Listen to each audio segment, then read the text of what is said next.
Voilà. Donc, c'est le 7e épisode. La suite dans les idées et dans les épisodes. Je voudrais d'abord, pour Antoine, m'exprimer au nom de l'ensemble du peuple français. Et je doute qu'un seul citoyen puisse me contredire. Je pense qu'il est légitime et nécessaire de respecter 1 minute de silence pour une des magistrates de 44 ans à Nanterre qui, en pleine comparution immédiate, subitement à 17h25 a eu une crise cardiaque alors qu'elle avait commencé sa journée le matin très tôt et qu'elle la finissait vers 23h à peu près. Je pense que la question des maladies cardiovasculaires, des attaques, oui, des maladies, des troubles cardiovasculaires, chez les personnes surmenées, nous avons là aujourd'hui depuis des années des magistrats, il manque 200 000 juges. 200 000 juges. 200 000 juges. Il en manque. Quand nous savons que personne ne recrute, une centaine par an. Donc je pense qu'on peut observer 1 minute de silence pour la magistrate de 44 ans qui a perdu la vie à Nanterre récemment.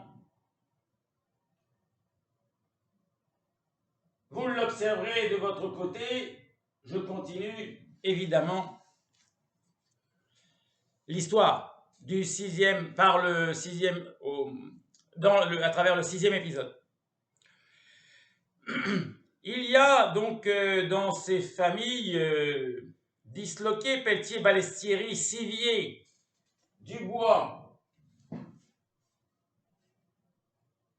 beaucoup de points communs.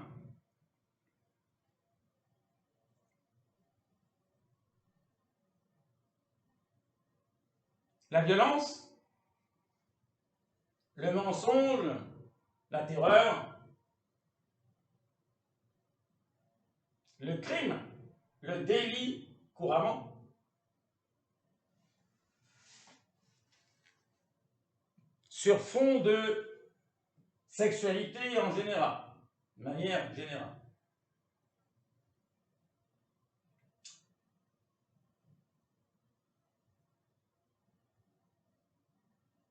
Je me souviens, concernant la famille Sivier, d'un repas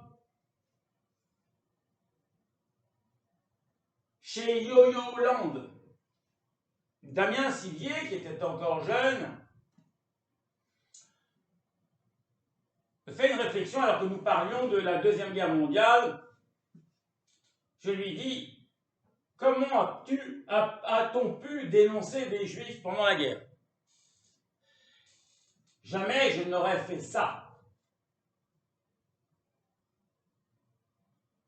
Et il m'a fait une réponse assez curieuse qui montre une continuité dans la fuite, l'évitement, la lâcheté, le mensonge. C'est que il m'a dit, il ne faut jamais dire ça, on ne sait pas ce qu'on peut faire pour protéger sa propre famille. Alors, évidemment, on ne peut pas savoir ce qu'on ferait, mais on peut savoir ce qu'on veut faire. Et en l'occurrence, les dénonciations de juifs n'étaient pas faites sous la torture, excepté les dénonciations de résistants sous la torture. Mais les Allemands n'allaient pas dans n'importe quelle maison au hasard, d'une manière générale, pour torturer les gens en leur demandant de dénoncer les juifs qui étaient autour d'eux. Absurde. Par contre, lorsqu'ils avaient des dénonciations ou des suppositions, des indices, des allégations, il n'y allait pas de main morte. Donc, curieuse phrase, curieuse réflexion, que de répondre à quelqu'un qui dit, parce qu'il est choqué par la Shoah, parce qu'il est choqué par la dénonciation de gens innocents,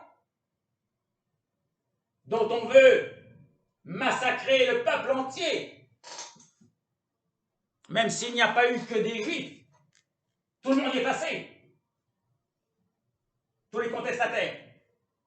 Mais enfin, la solution finale, l'objectif des nazis, aidés par Pétain, était d'en finir avec la question juive.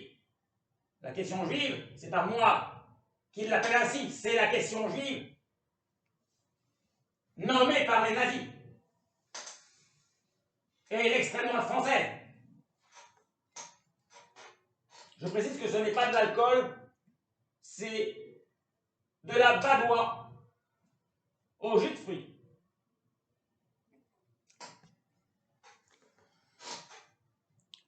Donc nous avons bien là, dans cette réflexion, autour d'une table, un repas avec la mère d'Isabelle la criminelle, au 11e étage de Joyoland, la tour qui fait 14 étages.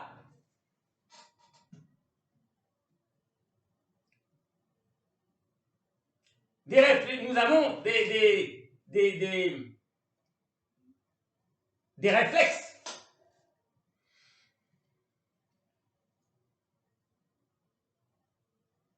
Dans ce repas, des réflexes. Chacun a ses propres réflexes. Moi, mon réflexe, c'est de dire jamais je ne j'aurais dénoncé des juifs pendant la guerre. Et je pense qu'il était très facile de ne pas le faire. Évidemment.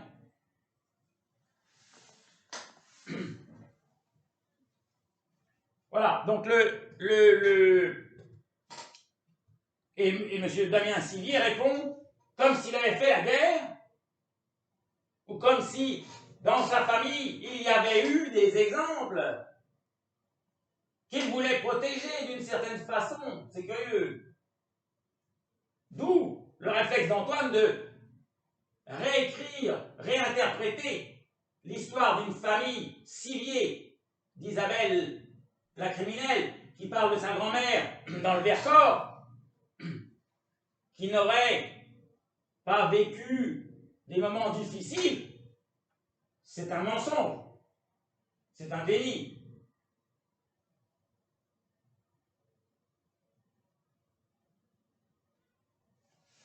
C'est pour ça que Antoine remonte jusqu'au milieu de la guerre, jusqu'au commencement de la Deuxième Guerre mondiale, qui retentit encore dans des familles aujourd'hui. Et cette conversation au cours d'un repas chez Joyoland date de 15 ans, 16 ans. Vous voyez, il n'y a que 75 ans, 77 ans que la guerre est terminée, la Deuxième Guerre mondiale. Mais comme la guerre de 100 ans, un historien me disait, elle n'est peut-être pas terminée. Eh ben, non, les guerres continuent, les conséquences des guerres entraînent des conflits, et patati, et ainsi de suite. Voilà. Donc les guerres n'en finissent jamais, même si l'on veut la paix. Certains ne voient que par l'agressivité. Voilà. Donc dans cette famille, vous avez des réflexions assez étranges. D'autre part, Damien Sivier, qui est un bon photographe, se sous-estime d'ailleurs lorsqu'il va prendre les conseils de professionnels photographes qui lui disent n'importe quoi. parce que il doute de la qualité de ses photos. Il fait de très belles photos, mais il se noie un peu dans les conseils assez mauvais qu'on lui donne sur la photo. Je pense pouvoir juger moi-même la qualité d'une photo et je pense qu'il a toujours eu un œil de photographe.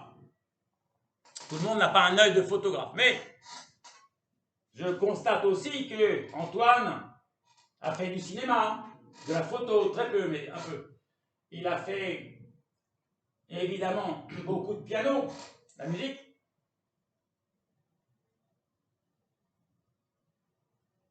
Il aime le droit aussi. Et Damien Sivier, donc je rappelle, le frère d'Isabelle la criminelle, alors qu'il est ingénieur des mines, diplôme difficile à obtenir, très difficile, autant que médecin.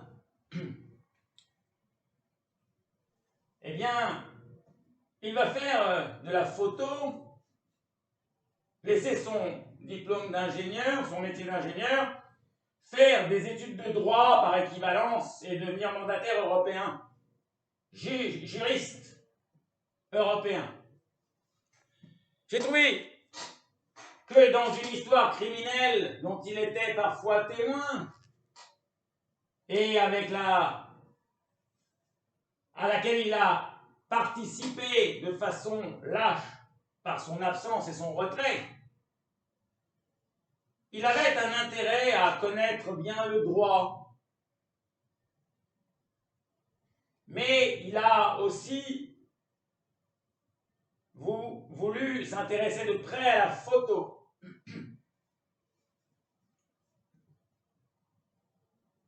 Au cinéma.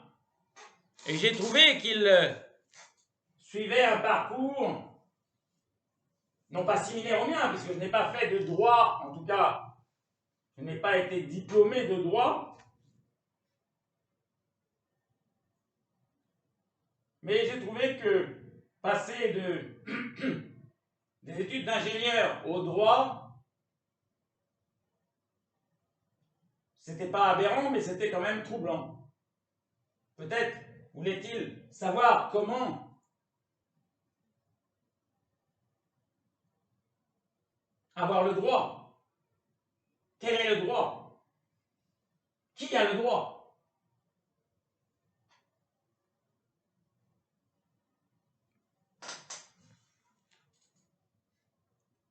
En tout cas, Antoine, même s'il a fait du droit mais sans diplôme, et s'il a découvert le milieu de la justice et le milieu des tribunaux, des avocats, de la police, a cette fibre qui est la rationalité. Il est amoureux des connaissances que l'on fait sans arrêt, sans cesse, qui peuvent remettre ses propres connaissances en cause, de base. C'est une démarche scientifique. Il est capable, Antoine, de reconnaître qu'il a tort, puisque l'intérêt pour Antoine dans la vie n'est pas d'avoir raison, mais de connaître, de savoir. Antoine est donc quelqu'un qui s'aperçoit qu'on ne sait jamais assez et qu'il faudra toujours questionner le temps, l'espace, la matière. Il admire Albert Einstein, mais il n'est pas le seul. Il comprend la relativité générale sans pouvoir la démontrer. Il l'aperçoit en tout cas. Il en a l'intuition, la sensation que le temps, l'espace et la matière étaient liés. Pour lui, sont comme une évidence. à tel point qu'un coucher de soleil ne lui donne pas juste une vision terrestre de ce qu'il voit, mais une vision extraterrestre, c'est-à-dire que je pense que pour beaucoup de scientifiques, ça se produit ainsi. Quand un scientifique observe quelque chose, il cherche à l'expliquer immédiatement, et comme nous avons des descriptions très précises et des photos de la Terre vue de l'espace, eh bien, lorsqu'il voit un coucher de soleil, il voit aussi la Terre qui tourne, le temps qui s'écoule uniquement sur Terre et non en dehors de l'atmosphère. Il fait ce lien. Antoine est donc un amoureux des découvertes, un amoureux, d'ailleurs comme ses enfants, aussi bien pour le plus grand que pour le plus jeune. Ce sont des enfants très doués dans beaucoup de domaines, et notamment la réflexion. Leur seul handicap pour le moment, c'est la communication, qui leur a été volée. La maman, c'est-à-dire Isabelle la criminelle, leur a interdit de raconter une histoire vraie. Elle leur a demandé de mentir leur histoire et de raconter des mensonges comme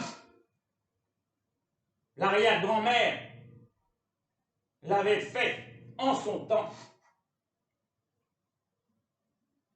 pour Isabelle la criminelle, à qui elle avait dit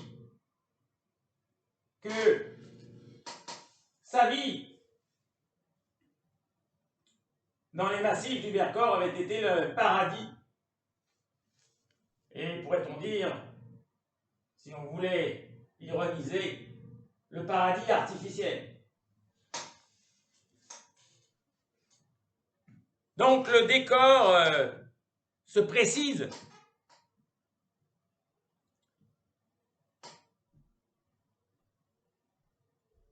Et Antoine comprend donc depuis quelque temps que les magistrats peuvent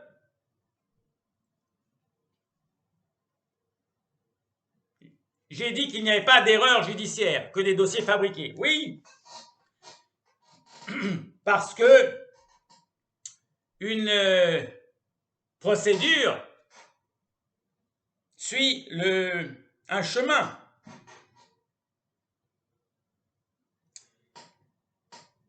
De la police au juge.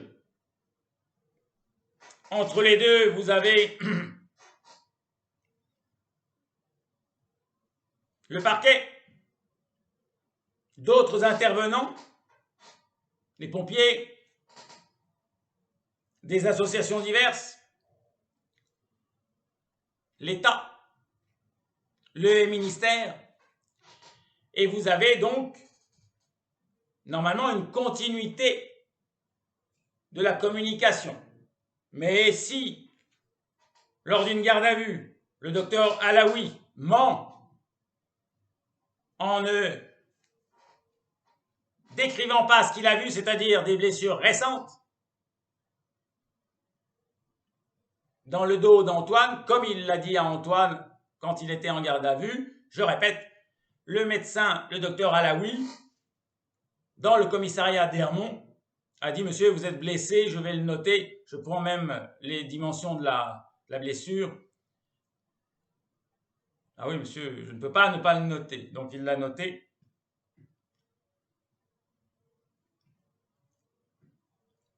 Eh bien, les certificats médicaux qui ont été envoyés par la cour d'appel prouvent qu'il ne l'a pas noté. Donc il a menti à la cour. Et c'est grave puisque c'est là qu'il y a une erreur judiciaire et que lorsqu'il y a une erreur judiciaire, contrairement à ce que j'ai dit tout précédemment, si vous coupez le fil de la communication, il y a une erreur judiciaire.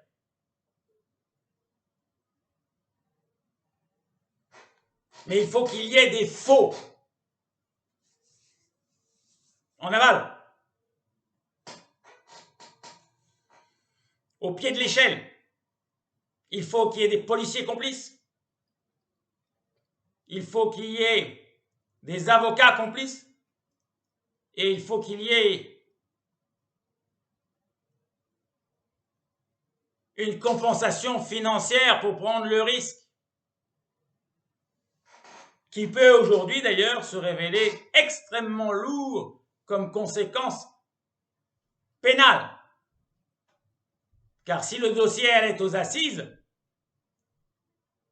le mensonge du docteur Alaoui serait facilement prouvé.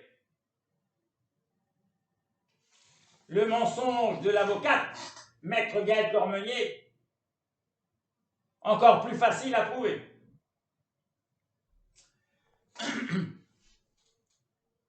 La malveillance de Delphine Pinon, avocate à Saint-Leu-la-Forêt. Tiens d'ailleurs, M. Pelletier, Cyril, habiterait le Plessis-Bouchard et non Frépillon. Mais il habite à un endroit, à un autre, et puis change sur les réseaux sociaux.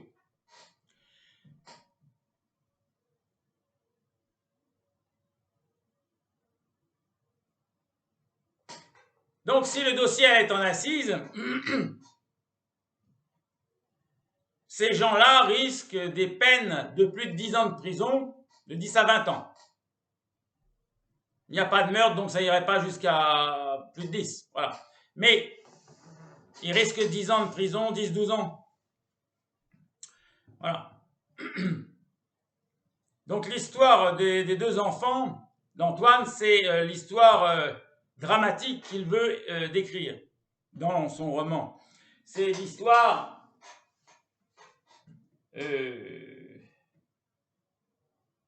qu'il a écrite. Je pense qu'il faut parler aussi de la famille Dubois.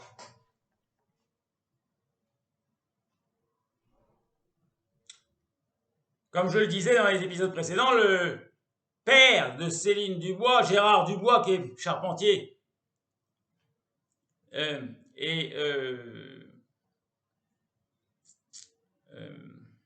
menuisier,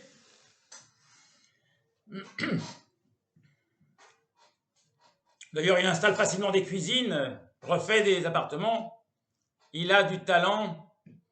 Et il est accusé donc par sa fille, il y a une main courante, il y a en tout cas une main courante au commissariat d'Hermont, d'avoir abusé d'elle ou d'avoir tenté d'abuser, de l'avoir tripotée, enfin en tout cas quelque chose de très grave.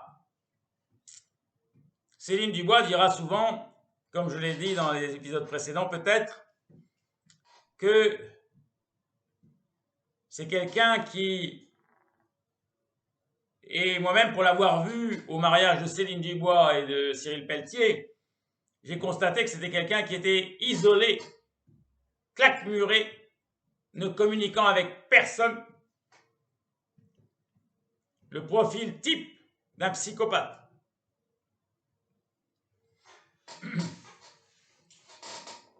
Lorsque la cuisine de Cyril Pelletier, d'ailleurs à laquelle il a participé, il a participé à son installation avec le père de Céline, Gérard Dubois. Cyril Pelletier s'est fait traiter de salope. Et je lui ai dit, enfin Antoine, lorsqu'il a vu Cyril Pelletier arriver comme Zorro, tel Zorro, le 17 novembre 2016, avant la garde à vue d'Antoine, lorsqu'il est arrivé, Antoine l'a empêché de passer. Parce que Zorro, normalement, fait bien son boulot et vient en aide à ceux qui sont vraiment victimes et non aux bourreaux. Je l'ai éjecté. avec l'aide de la police de la maison de Saint-Prix. Il n'a donc pas pu accéder aux appels mensongers d'Isabelle la criminelle.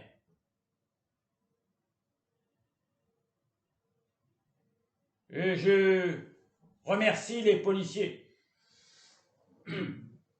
qui, là, ont fait leur boulot.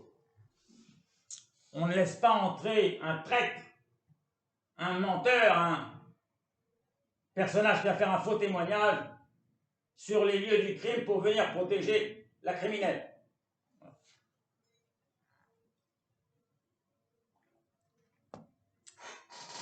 Antoine, évidemment, avec ce qu'il a vécu, et c'est pour ça que je disais dans les épisodes précédents que Antoine, lorsqu'on vit ce genre de choses, on ne s'en sort pas, on devient SDF.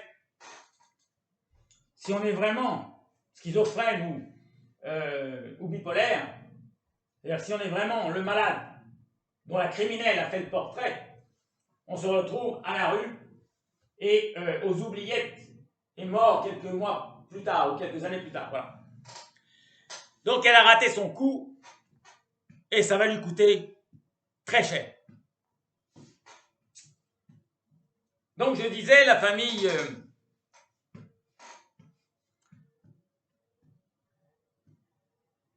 oui, je parlais du mariage de Céline Dubois et de Cyril Pelletier. C'est curieux d'inviter un père, et alors donc la famille Pelletier,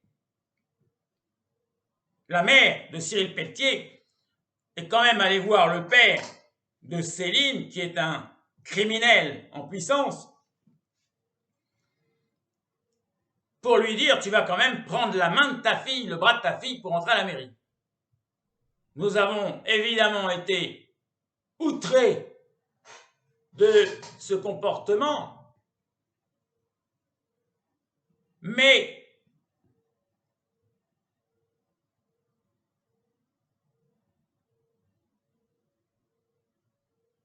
la famille Pelletier est une famille, je dirais, de cassos, là vraiment. Une intelligence restreinte,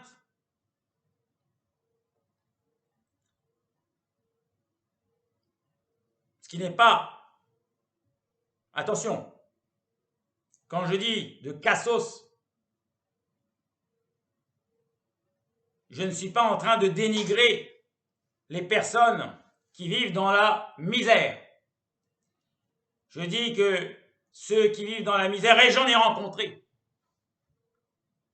réussissent par leur intelligence à s'en sortir, sont nombreux, sont dignes d'émerveillement, sont dignes comment dire, de reconnaissance, sont non seulement dignes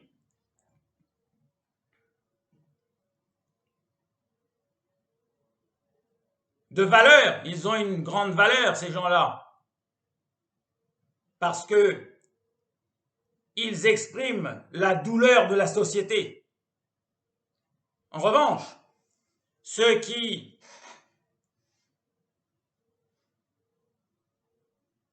plongent pieds et poings liés dans la criminalité et la barbarie le sont moins. En tout cas, pour la mère de Cyril Pelletier, c'est le cas. Une bêtise sans borne. Parce que pour faire ça, il faut ne pas avoir de bon sens. Donc, je pense que je vais m'arrêter là-dessus sur le 7e épisode. Beaucoup d'éléments ont été donnés déjà. Il y aura un 8e épisode, évidemment. Un 9e, un 10e, pas mal. Je vous souhaite une bonne journée, un bon week-end.